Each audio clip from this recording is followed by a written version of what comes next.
മുജാഹിദിന്റെ പ്രമുഖന്മാരായ നേതാക്കന്മാരുടെ നേതൃത്വത്തിൽ ഒരു ബലൂൺ വീർപ്പിക്കൽ മത്സരം നടത്തി. നിങ്ങൾ അറിഞ്ഞോന്നറിയില്ല, പ്രവർത്തകന്മാര് പലരും അറിഞ്ഞിട്ടുണ്ടോ? പല ഭാഗത്തൊക്കെ നമ്മൾ ആദർശ പരിപാടി കേൾക്കാൻ പോകുന്നതുകൊണ്ട് മുജാഹിദ് പണ്ഡിതന്മാരിലെ പ്രമുഖന്മാരായ ആളുകൾ അണിനിരത്തി പരിശുദ്ധമായ ബലിപെരുന്നാളിന്റെ തലേ ദിവസം ബലൂൺ വീർപ്പിക്കൽ മത്സരം. 2 പെരുന്നാളിന്റെ രാവുകൾ ദുആക്ക് ഉത്തരം കിട്ടുന്ന ശ്രേഷ്ഠമായ രാവുകളാണെന്ന് രേഖ ഉദ്ധരിച്ചുകൊണ്ട് ബഹുമാനപ്പെട്ട MT ഉസ്താദ് ഇവിടെ സൂചിപ്പിച്ചു. ആ ശ്രേഷ്ഠമായ ഇബാദത്തുകൾക്ക് വലിയ പ്രതിഫലം ലഭിക്കുന്ന, ദുആക്ക് ഇജാബത്ത് ലഭിക്കുന്ന പെരുന്നാളിന്റെ രാവുകളിൽ ഒരു രാവിലെ ബലൂൺ വീർപ്പിക്കൽ മത്സരം നടത്തി മുജാഹിദിന്റെ ആളുകൾ. ആ മത്സരത്തിൽ ഒരു ഭാഗം നോക്കുന്നുണ്ട്.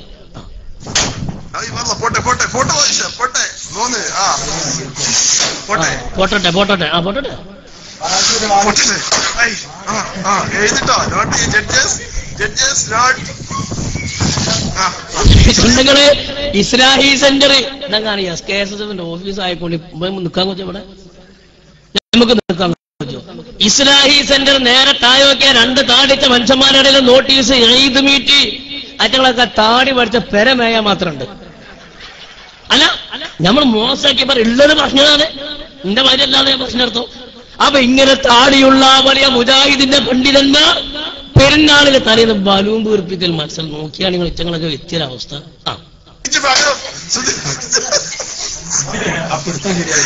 ശരിയല്ലോ.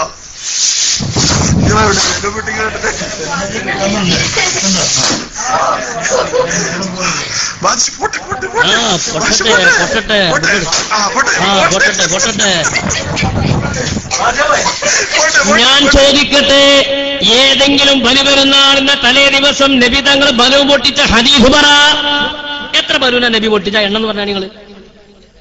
എന്നാ പോട്ടെ, സ്വഹാബികൾ ആരെങ്കിലും ഇങ്ങനെ ബലൂൺ വീർപ്പിക്കൽ മത്സരം ഞങ്ങൾ നടത്തുന്നവരൊക്കെ ഖുർആനും ഹദീസും, നിങ്ങൾ നടത്തുന്നതൊന്നും വേണ്ടേ?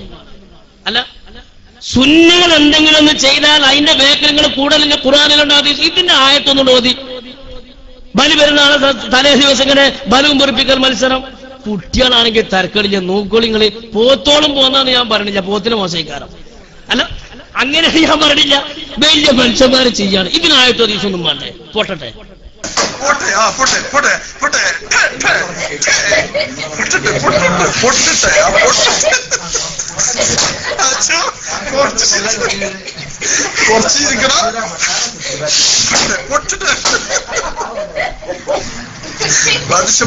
അപ്പൊ ഏതായിരിക്കട്ടെ, അതിങ്ങനെ പൊട്ടാൻ കാത്ത് നമ്മുടെ സമയം ഇവിടെ വെറുതെ പോകും.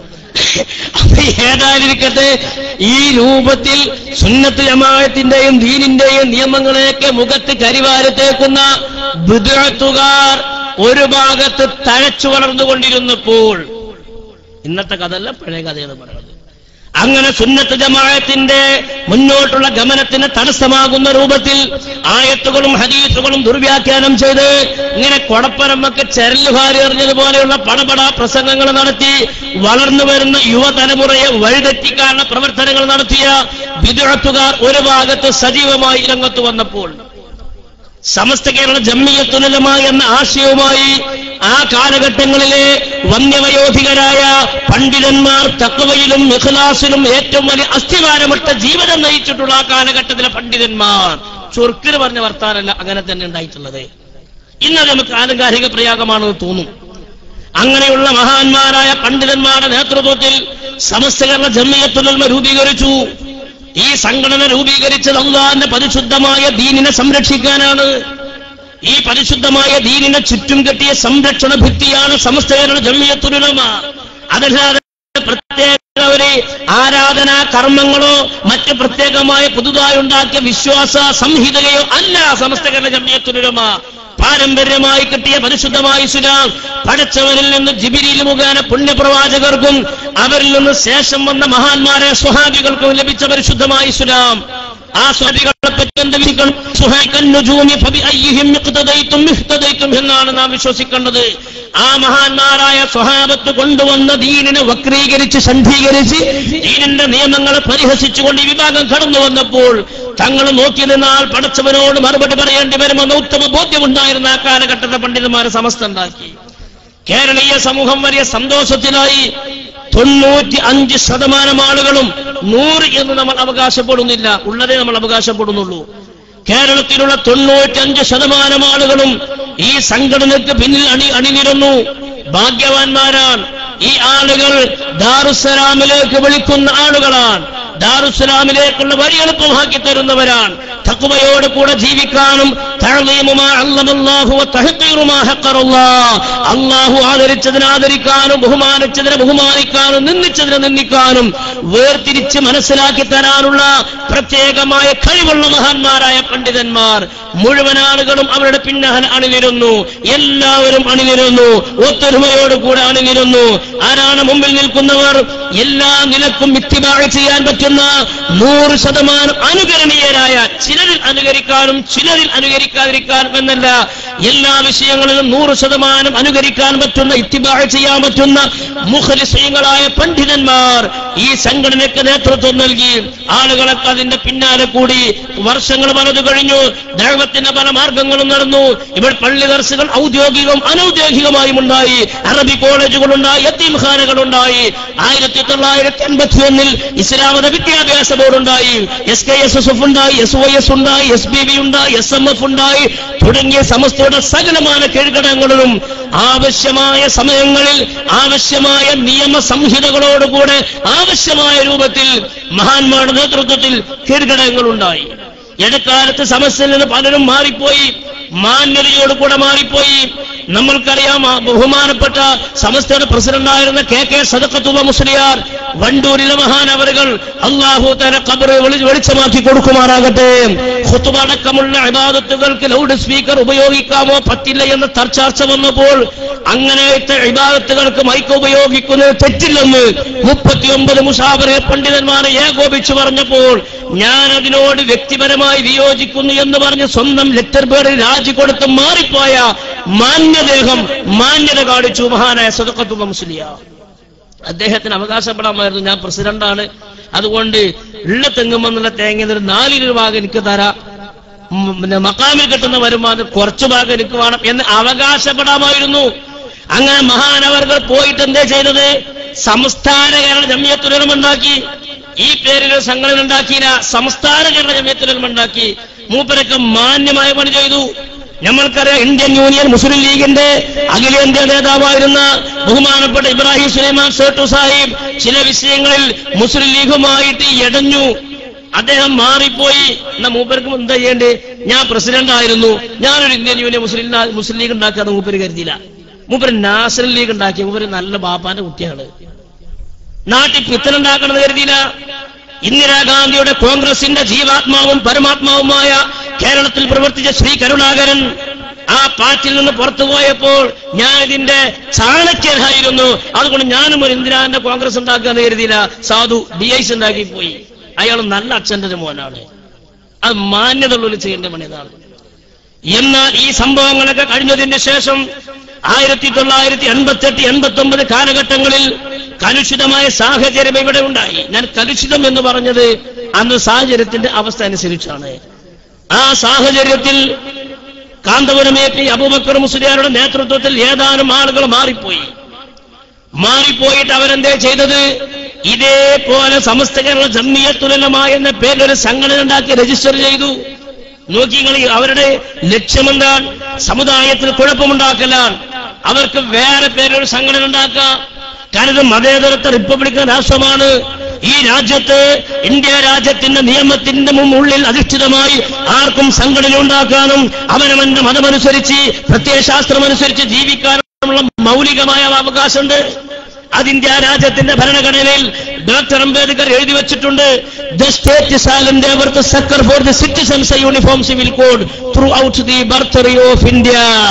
ഇന്ത്യ രാജ്യത്ത് ജീവിക്കുന്നവർക്ക് അവനവന്റെ മതമനുസരിച്ചും പ്രത്യയശാസ്ത്രം അനുസരിച്ച് ജീവിക്കാനുള്ള അധികാരമുണ്ട്. പക്ഷെ ഈ മനുഷ്യൻ ചെയ്തതെന്താണ്? അതേ പേരിൽ സംഘടന ഉണ്ടാക്കി, അതേ കൊടി ഉപയോഗപ്പെടുത്തി, അതേ പേര് സംഘടന ഉണ്ടാക്കി രജിസ്റ്റർ ചെയ്തു. നിങ്ങളെ ആലോചിച്ച് നോക്കിയാൽ എന്ത് മസ്ലഹത്തും എന്ത് നന്മയുമാണ് അവിടെ കയ്യിലുള്ളത്. അങ്ങനെ അവന് മാറിപ്പോയതിനു ശേഷം എല്ലാ വേദിയിലും പറയാറുള്ളത് പോലെ ഇവിടെ അത് കേൾക്കാത്ത ചില ആളുകൾ ഉണ്ടായതുകൊണ്ട് ഞാൻ ഓർമ്മപ്പെടുത്തുകയാണ്. ഇത് അവർ പുറത്തിറക്കിയ സുന്നി വോയിസാണ്. 2002 സെപ്റ്റംബർ മാസം പുറത്തിറങ്ങിയ സുന്നി വോയിസ്. ഈ സുന്നി വോയിസിന്റെ 23ാമത്തെ പേജ് നോക്കൂ, നിങ്ങൾ സ്ക്രീനിൽ നിങ്ങൾക്ക് കാണാം. 23-ാമത്തെ പേജിൽ ആരെങ്കിലും മാറി നിന്ന് എന്റെ സംസാരം റെക്കോർഡ് ചെയ്ത ആളുകളുണ്ടെങ്കിൽ വളരെ കൃത്യമായി നിങ്ങൾ ഈ കാര്യങ്ങൾ മനസ്സിലാക്കണം. ബന്ധപ്പെട്ട വളർന്നു വരുന്ന യുവതലമുറക്ക് നിങ്ങൾക്ക് പഠിപ്പിച്ചു കൊടുക്കണം. കാന്തപുരം എ പി അബൂബക്കർ മുസ്ലിയാരുടെ പ്രസംഗം ലേഖനമാക്കി കൊടുത്തതാണിത്. എന്താ ഹെഡിങ് കാര്യങ്ങള്? ആദർശ ജാഗരണത്തിന്റെ നാളുകൾ. ആദർശ ജാഗരണത്തിന്റെ നാളുകൾ. അതിന് താഴെയുള്ള സരഹോക്കികള് തീർത്തും ആദർശാധിഷ്ഠിതമായ ആ വഴിപിരിയലിൽ നാം സന്തോഷവാന്മാരാണ്. വല്ലാത്തൊരു വാക്കാണിത്. തീർത്തും ആദർശാധിഷ്ഠിതമായ വഴിപിരിയലിൽ നാം സന്തോഷവാന്മാരാണ്. ഞാനും ഏതാനും ആളുകൾ കണ്ണിയത്ത് ഉസ്താദിന്റെ ശംസുൽ ഉലമയുടെ പാണക്കാട് സാദാത്തിയുടെ പക്കൽ നിന്ന് ഇറങ്ങിപ്പോയത് ആദർശപരമായ വിഷയത്തിലാണ്. നമുക്ക് ഒട്ടും ദുഃഖിക്കേണ്ടതില്ല. സമസ്തയുടെ പ്രഖ്യാപിത നയങ്ങളിൽ നിന്ന് വ്യതിചലിക്കുന്നവരുമായി കൂടിയിരുന്ന് ദീനിനെ തകർക്കുന്നതിനേക്കാൾ നല്ലത് ഇത്തരം ഒരു വഴിപിരിയലായിരുന്നു. മലയാളത്തിൽ ശരിക്കും പറഞ്ഞാൽ കണ്ണിയത്ത് ഉസ്താദ് ശംസുൽ ഉലമ അടക്കമുള്ള പണ്ഡിതന്മാരുടെ കൂടെ ഇരുന്ന് ദീനിനെ തകർക്കുന്നതിനേക്കാൾ നല്ലത് ഇറങ്ങിപ്പോരലായിരുന്നു എന്ന് മലയാളത്തിൽ എഴുതി വെച്ച ഈ വിഭാഗത്തിന് ഏതടിസ്ഥാനത്തിലാണ് പരിശുദ്ധമായ സമസ്തകളുടെ ജമിയത്തുൽ ഉലമയുടെ കുരുത്തവും പൊരുത്തവും ഉണ്ടാവുക? നമ്മൾ ആലോചിച്ച് നോക്കേണ്ടതാണ്. എന്നാലും പറയും കണക്കേട് തല്ലിട്ടിയാൽ ഞങ്ങൾ കണ്ണിയത്തിന്റെ ആളാണ്, സംസ്കൃതന്റെ ആളാണ് എന്ന്. ഈ തല്ല് കിട്ടി എന്തിനാണെന്ന് ആലോചിച്ചത്? ഏതടിസ്ഥാനത്തിലാണ് നിങ്ങൾ കണ്ണിയത്ത് ഉസ്താദിന്റെ സംസ്കൃതന്റെ ആളാകുക? അവരുടെ പക്കൽ നിന്ന് ഇറങ്ങിപ്പോന്നതിൽ ഞങ്ങൾ സന്തോഷിക്കുന്നു, ദുഃഖമില്ല. അവിടെ കൂടെ ഇരുന്ന് ദീനിനെ തകർക്കുന്നതിനേക്കാളും നല്ലത് ഇറങ്ങിപ്പോരലായിരുന്നു. മലയാളത്തിലായി ജയിച്ച് ആർക്കും പരിശോധിക്കാതെ കൊണ്ട് മണ്ടരുത്, ഇതിന്റെ അടുത്ത് തന്നെ ഉള്ളൂ. മാത്രമല്ല ഇത് കണ്ടോ നിങ്ങള്, ഇത് കഴിഞ്ഞ മാർച്ച് മാസം പുറത്തിറങ്ങിയ റിസാലയാണിത്. മാർച്ച് മാസം പുറത്തിറങ്ങിയ റിസാല, 2015 മാർച്ച് 4 പുറത്തിറങ്ങിയ റിസാല. ഈ റിസാലയിൽ പൊന്മള അബ്ദുൽ ഖാദർ മുസ്ലിയാരുടെ വലിയ വിശാലമായൊരു ലേഖനമുണ്ട്. ഈ ലേഖനത്തിൽ നാളിതുവരെ അവർ പറഞ്ഞു നടന്ന വിഷയങ്ങൾക്ക് ഘടകവിരുദ്ധമാണ് അവരിതിൽ എഴുതിയിട്ടുള്ളത്. എന്താ ഇതുവരെ ഞങ്ങൾ ഓരോ പറഞ്ഞത്? ഞങ്ങൾ സമസ്തയ്ക്കെതിരെ കേസ് കൊടുത്തിട്ടില്ല, ഞങ്ങൾ അങ്ങനെ ചെയ്തിട്ടില്ല. നേരത്തെ സ്വാഗത പ്രസംഗത്തിൽ പ്രിയ സുഹൃത്ത് സൂചിപ്പിച്ചതുപോലെ കണ്ണിയത്ത് ഉസ്താദ് പ്രസിഡന്റായി, പിന്നെ ഉള്ള ഞങ്ങൾ പ്രസിഡന്റായി, അല്ലേ? ഇവിടെ ഒന്നും ഉണ്ടായിട്ടില്ല, ഞങ്ങൾ കേസ് കൊടുത്തിട്ടില്ലെന്ന് നാളിതുവരെ പ്രസംഗിച്ച അവിടെ പ്രസംഗങ്ങളെ മുഴുവനും കാറ്റിൽ പറത്തിയിട്ടാണ് പൊന്മള അബ്ദുൽ ഖാദർ മുസ്ലിയാർ കഴിഞ്ഞ മാർച്ച് മാസം പുറത്തിറങ്ങിയ ഈ റിസാലയുടെ 10-ാമത്തെ പേജ് നോക്കൂ നിങ്ങൾ. അദ്ദേഹം എഴുതുന്ന പ്രശസ്തമായ ഭാഗം, മുഷാവറയിലെ ഇറങ്ങിപ്പോക്കിന് ശേഷമാണ് ഞാൻ കേന്ദ്ര മുഷാവറയിൽ വരുന്നത്. ആ പൊന്മള എഴുതാണ്, ഞാൻ കേന്ദ്ര മുഷാവറയിൽ വന്നത് ഈ ഇറങ്ങിപ്പോക്കൊക്കെ ഉണ്ടായതിനു ശേഷമാണ്. മുഷാവറ പുനർസംഘടിപ്പിക്കാനുണ്ടായ സാഹചര്യം എല്ലാവർക്കും അറിയാവുന്നതാണ്. അങ്ങനെ എഴുതിയിട്ട് താഴെ നോക്കി നിങ്ങൾ. ഇറങ്ങിപ്പോന്ന ശേഷം തുടർ നടപടിയെക്കുറിച്ച് ആലോചിക്കാൻ വക്കീലിനെ സമീപിച്ചപ്പോൾ 2 മാർഗമാണ് അദ്ദേഹം പറഞ്ഞു തന്നത്. കണ്ണുങ്ങള്, സമസ്തയെന്ന് ഇറങ്ങിപ്പോന്നതിന് ശേഷം ഞങ്ങൾ വക്കീലിനെ സമീപിച്ചു. അങ്ങനെ വക്കീലിനെ സമീപിച്ചപ്പോൾ 2 കാര്യമാണ് ഞങ്ങൾക്ക് പറഞ്ഞു തന്നത്. ഒന്ന്, വൈസ് പ്രസിഡന്റും ജോയിന്റ് സെക്രട്ടറിയും പ്രസിഡന്റിനും ജനറൽ സെക്രട്ടറിക്കുമെതിരെ കേസ് കൊടുക്കുക എന്ന് പറഞ്ഞ ഉള്ളാത്തങ്ങൾ കണ്ണിയത്ത് ഉസ്താദിനെതിരെയും ശംസുൽ ഉലമയ്ക്കെതിരെ കാന്തപുരവും കേസ് കൊടുക്കുക. ഇത് ഞങ്ങളോട് വക്കീൽ പറഞ്ഞു തന്ന 2 ഓപ്ഷനുകളിൽ ഒന്നാണ്. ഇനി നോക്കൂ നിങ്ങൾ, 2-ാമത്തെ മാർഗം മുഷാവറ കയ്യേറുക എന്നതായിരുന്നു. മുഷാവറ കയ്യേറുക എന്ന് പറഞ്ഞാൽ എന്താ? നിറഞ്ഞ ഇൽമുള്ള തഖ്വയുള്ള തസ്ബീഹ് ചൊല്ലുന്ന പടച്ചവനല്ലാതെ മറ്റൊരാളെയും പേടിക്കാത്ത അല്ലാഹ് ബില്ലാഹ് എന്ന ചിന്തയിൽ കഴിയുന്ന 40 തികഞ്ഞ ആലിമീങ്ങൾ മുശാവറ യോഗം നടക്കുന്നു. കണ്ണിയത്ത് ഉസ്താദ് അധ്യക്ഷനാണ്, ശംസുൽ ഉലമ സ്വാഗതം പറയുന്ന ആളാണ്. അങ്ങനെ യോഗം നടക്കുന്ന സമയത്ത് നീരുവറ്റാത്ത മട്ടലുമായി കയറിച്ചത് ഈ പണ്ഡിതന്മാർ നെറുന്തനെ കടിച്ച് പുറത്ത് ചാടിച്ച് മിനുട്സ് കെട്ടെടുക്കണമെന്നാണ് ഞങ്ങളോട് വക്കീൽ പറഞ്ഞത് എന്നാണ് പൊന്മള അബ്ദുൽ ഖാദർ മുസ്ലിയാർ എഴുതിയിട്ടുള്ളത്. എന്നിട്ട് നിങ്ങൾക്ക് പൊരുത്തമാണല്ലേ, ഇവരെ പൊരുത്തങ്ങൾക്ക് വേണമല്ലേ? അവരെ മുഷാവറ കയ്യേറാൻ വേണ്ടി ഞങ്ങളോട് വക്കീൽ പറഞ്ഞു എന്ന് പൊന്മള എഴുതിയതാണിത്. ഈ അടിസ്ഥാനത്തിൽ ഏത് ഉസ്താദുമാരെ പൊരുത്ത ചങ്ങന്മാരെ ഞങ്ങൾക്ക് കിട്ടുക? എന്നിട്ട് പേരോട് പാട്ട് പാടുക, കുരുത്തമാണ് മക്കളെ, പാടട്ടെ. ഉസ്താദുമാരെ പൊരുത്തമില്ലാതെ, ആലിമീങ്ങളെ പൊരുത്തമില്ലാതെ, സാലിഹീങ്ങളെ പൊരുത്തമില്ലാതെ നോളോളി കേട്ട് നിങ്ങൾ ബേജാറാണ്ട. അത് തുടക്കം മുതൽ ഒടുക്കം വരെ നോളൊളിച്ചാലും കഷായത്ത് കൂടാൻ 1/2 ഔൺസ് കണ്ടു നീര് കിട്ടൂല. ആ പൂതി നിങ്ങൾ ആരും കരുതണ്ട. അത് അതിന്റെ ഒരു ഭാഗം അത് കരുതിയാൽ മതി. മനസ്സിലായില്ലേ? തൽക്കുന്ന വരച്ച് കാരണം എന്താ അറിയോ, വടശ്ശേരി അസമൂല്യർ അതിനകത്ത് നമ്മുടെ പറഞ്ഞിട്ടുണ്ട്. നമ്മളെ ആലിമീങ്ങളെ കുതിര കയറുമ്പോൾ ഓല ആരാന്നൊക്കെ നമ്മൾ പഠിപ്പിച്ചു കൊടുക്കണ്ടേ. വടശ്ശേരി അസമൂല്യർ ആരാ നിങ്ങൾക്ക് അറിയോ? വടശ്ശേരി അസമൂല്യർ നാട്ടിലെ ഏപ്പിക്കാരൊക്കെ കൂടിയാണ് നാട്ടിൽ പള്ളി എടുക്കാൻ വേണ്ടി വിസ ഉണ്ടാക്കി ഗൾഫിക്ക് പറഞ്ഞയച്ചു. ഗൾഫിക്ക് പറഞ്ഞയച്ച് അയാൾ കുറച്ചു കാലക്കാൾ നിന്നാണ്ട് നാട്ടിൽ നിന്നാണ്ട് പെരപ്പണി തുടങ്ങി. നിങ്ങൾക്ക് തിരിഞ്ഞില്ല. പെരപ്പണി തീരാനായപ്പോ നാട്ടുകാർ വെച്ച് അല്ല നമ്മളിപ്പോ നിങ്ങളെ പള്ളിപ്പണിക്കല്ലേ പറഞ്ഞയച്ചത്, ഇവിടെ പള്ളിപ്പണി തുടങ്ങിയിട്ട് ഞാൻ കണക്കും കൈയൊന്നും കാണാതെ പെരപ്പണി നടക്കണുണ്ടല്ലോ. അതിന് മൂപ്പര് പറഞ്ഞ മറുപടി എന്താ, നിങ്ങള് വിമാനത്തുനിന്ന് റെസീറ്റ് കീപ്പിട്ട് കുഞ്ഞാടിയാണോ? ഉത്തരവാദപ്പെട്ട വേദി എന്നാ ഞാൻ പറയണത്.